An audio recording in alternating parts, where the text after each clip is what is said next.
Love and peace to you. This is a verbal discourse on our Welt Ethos. My name is Peter Johansson Osisi, and I work with our Sona Ashram. And this is an introduction to some teachings from Buddhism regarding the sixth principle numero seis of our Welt Ethos, that being of Makha, care for the earth. So within Buddhism, the Buddha teaches enlightenment and the attainment of nirvana through the discipline of samadhi, meditation, as well as compassion for all beings. This is done particularly through the dedicated lifestyle of monasticism, the ascetic lifestyle, leaving the competition of householders, and relying upon the benevolence of others.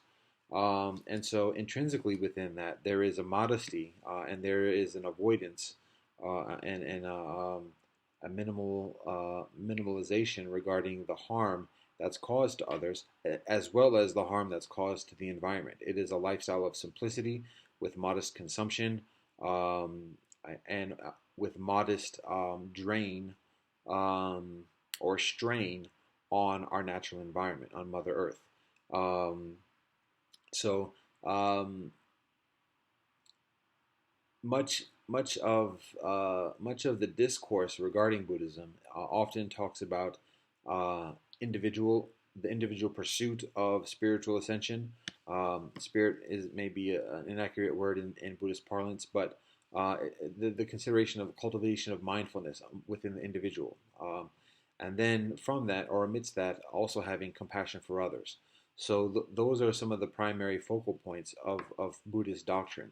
However, it may be considered actually that the particularly the relationship between individuals and our natural environment is also a very strong aspect, component within the Buddhist practice, and this is revealed within the Digha Nikaya, particularly within the Kuddhadanta Sutta, where the Buddha is asked about the process for making a sacrifice. And so the Buddha describes different elements required for making a sacrifice, which include making sure that the sovereignty, the kingdom is righteous, that everybody is well, that everybody's cared for, and that there's buy-in from everybody, from all the different elements or the different segments of the community, from the society, the kingdom.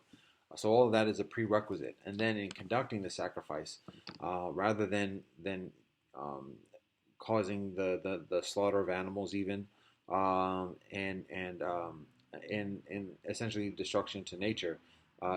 The sacrifice is guided to be done in a comparatively modest manner with modest materials, um, that are also conducive towards maintaining the well-being of others. And even this quintessential sacrifice, the Buddha describes, is comparatively crude.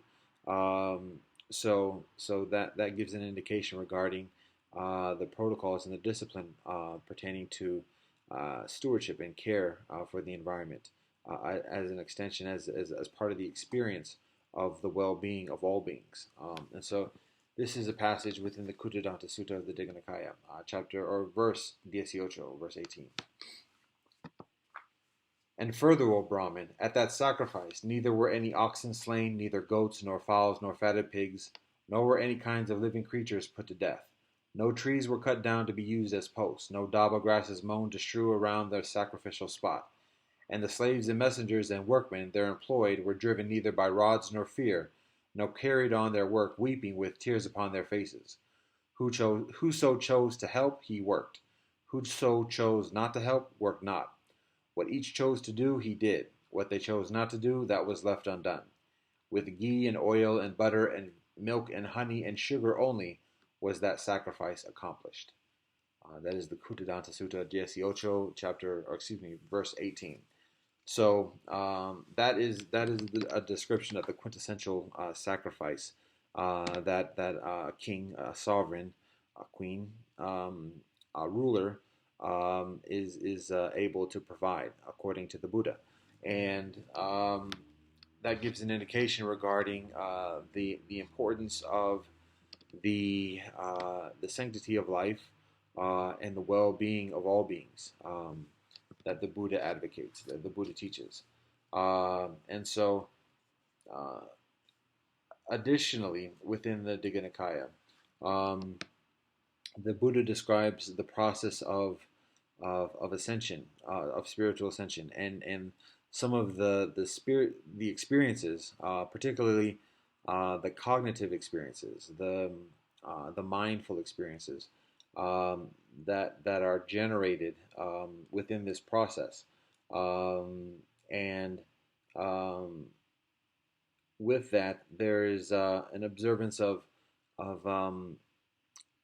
equanimity and indifference, compassionate indifference, um, and simply recognizing phenomena as phenomena. Much like a weather, a thunderstorm may be perceived as malevolent, but a thunderstorm is just a thunderstorm.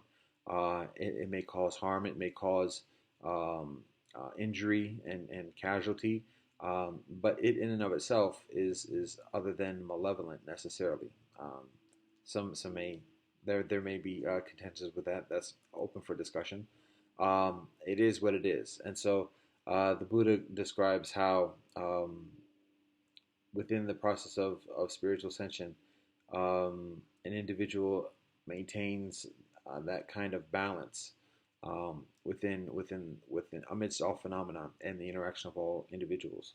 And this is within the Samanya Phala Sutta 95 and 96, verse 95 through 96. Thus, with the pure heavenly eye, surpassing that of men, he sees beings as they pass away from one state of existence and take form in another. He recognizes the mean and the noble, the well-favored and the ill-favored, the happy and the wretched, passing away according to their deeds. Just so, King, as if there were a house with an open terrace on it in the midst of a place where four roads meet, and a man standing thereon, and with eyes to see, should watch men entering a house, and coming forth out of it, and walking hither and thither along the street, and seated in the square in the midst. Then he would know those men are entering a house, and those are leaving it, and those are walking to and fro in the street, and those are seated in the square in the midst. So those are some considerations. Those are some teachings from Buddhism regarding the sixth principle of our what ethos, principle numero 6 of Makha. And with that, Ananda Shanti.